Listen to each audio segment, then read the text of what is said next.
Inilah kisah Nabi Nuh dan kapalnya. Nabi Nuh, alaihi salam adalah salah satu dari Nabi Ulul Azmi, nabi-nabi pilihan yang diberi keteguhan luar biasa. Beliau diutus oleh Allah kepada kaumnya yang telah tenggelam dalam kekafiran dan menyembah berhala. Selama 950 tahun, Nabi Nuh berdakwah siang dan malam, terang-terangan maupun diam-diam, namun hanya sedikit yang mau beriman. Kaumnya mengejek, mencaci, bahkan menganggap Nuh sebagai orang gila.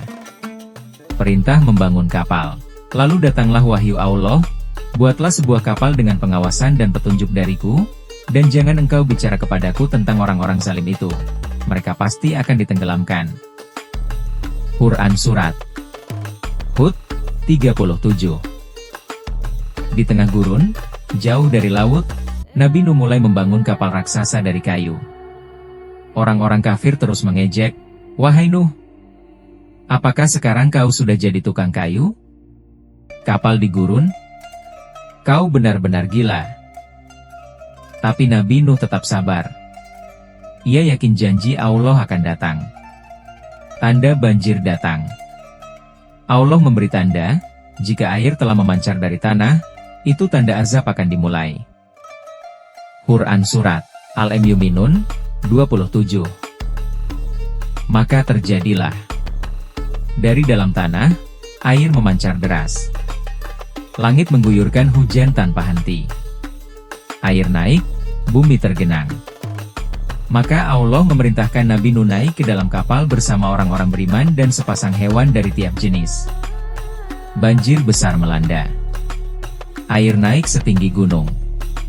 Seluruh bumi ditutupi air. Tidak ada tempat berlindung selain kapal Nabi Nuh. Bahkan anaknya sendiri, yang memilih tidak beriman, ikut tenggelam.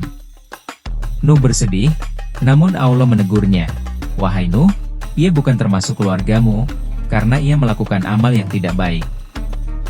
Quran Surat Hud 46.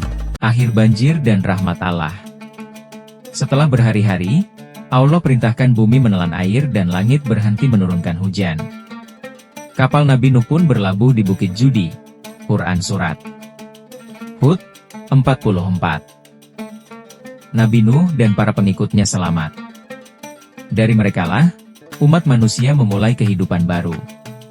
Sebuah pelajaran besar bahwa keselamatan hanya milik orang-orang yang beriman dan taat kepada Allah. Pesan moral, jangan lelah berdakwah, meski sedikit yang mendengar. Jangan ikut mayoritas jika mayoritas itu dalam kesesatan. Keselamatan bukan karena keluarga, harta, atau pangkat, tapi karena iman. Jangan lupa like dan subscribe.